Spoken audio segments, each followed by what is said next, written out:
Hello everybody and welcome to That's Football. For your latest transfer news, we'll be talking Chelsea, Arsenal, Manchester United, Spurs, Liverpool, Man City, Wolves and a lot more as well. But we're going to start off with Cristiano Ronaldo, and as a Manchester United fan it does bring a smile to my face. It has been quite tense the last week or so. He wants to leave United, there's been interest from clubs, but it's looking like he's out of options as Manchester United close and slam the door shut on an exit from Manchester United. We heard from Erik ten Hag yesterday in his press conference saying that he's not for sale and he's planning to use him next season. Apparently Manchester United's CEO Richard Arnold has spoken with Cristiano Ronaldo's people and been pretty insistent and persuasive that he wants him part of the project. So much so that Cristiano Ronaldo's people apparently are quite not persuaded but impressed by the efforts that United are making. And I think a lot of those efforts will revolve around money, and I mean money being spent on the club and maybe incentivising Ronaldo to stay. It's a World Cup year as well. It's a big statement for Ronaldo to even want to leave United.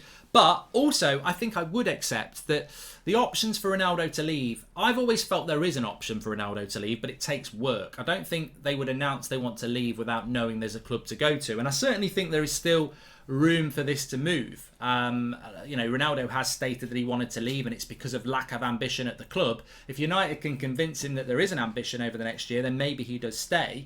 But I think, you look at it, I said this yesterday, Chelsea managed by Ten Hag, very good friends with Ralf Rangnick, who apparently, I think Ralf Rangnick appreciated the professionalism of Ronaldo, but I don't think the relationship was that good. Maybe a conversation with Tuchel and Rangnick would be why Tuchel is not 100% convinced about the Ronaldo project.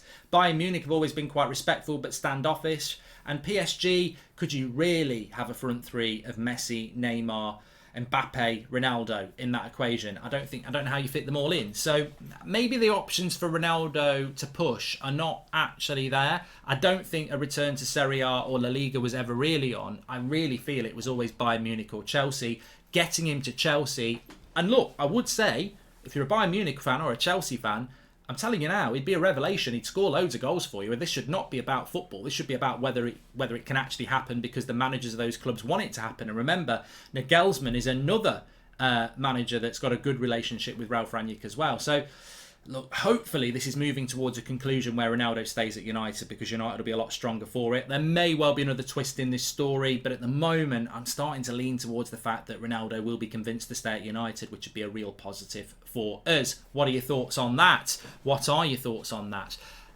Maybe he will be at United. But let's stick with Chelsea on this because I don't think Chelsea's pursuit of Ronaldo is anywhere near as hungry as the pursuit of players like Koundé or De Ligt or Rafinha. And they look like at the moment that they may well miss out on all those players. And I would add Declan Rice into that. I mean, it's gone very quiet on Declan Rice. I know he's doing little pictures with West Ham and he's happy to be back in pre-season. And it's looking more and more like he will spend the season at West Ham again, which is what many have predicted. But I can't lie. As with Raheem Sterling, was way ahead with what I got told there. Darwin Núñez 2 weeks before Liverpool were really interested, got told that was going to go there.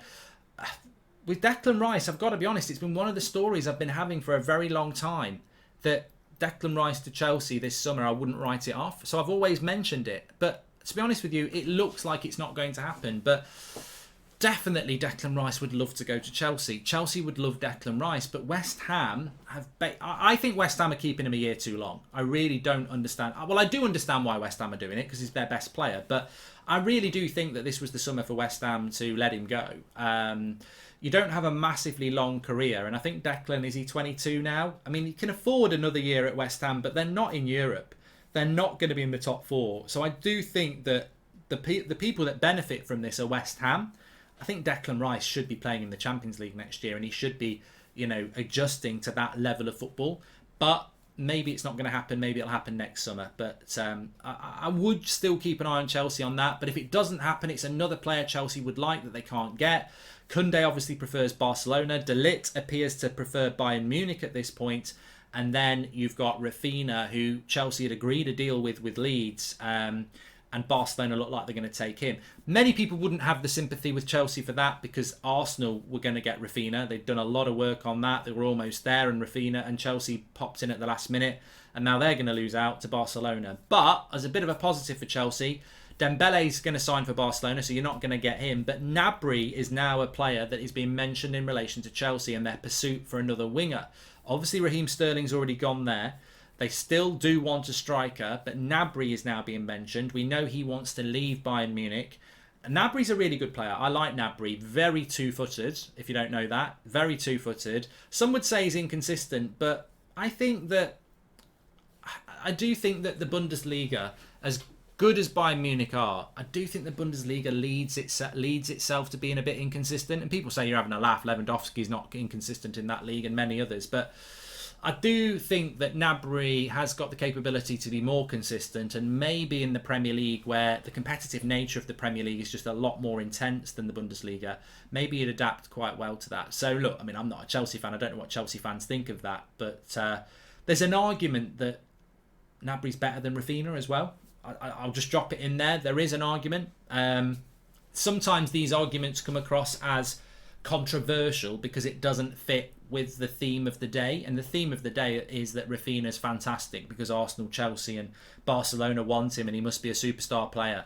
Rafinha's a good player, but actually I think if you take all the hype and the transfers away, I don't think it would be massively controversial to say that Gnabry's a better player than Rafinha. I just think Gnabry probably needs that move and motivation, but look, we'll see.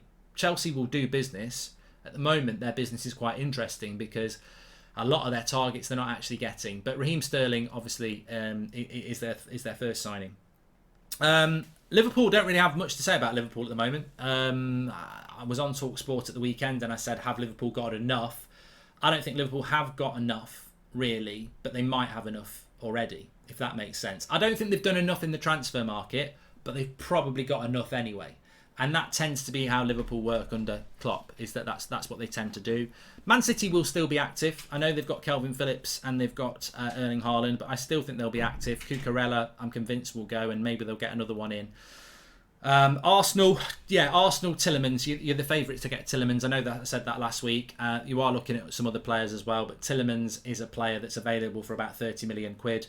Very good deal, and Arsenal are very firm favourites for that. United are interested, but I think that interest will disappear with the developments with Frankie de Jong.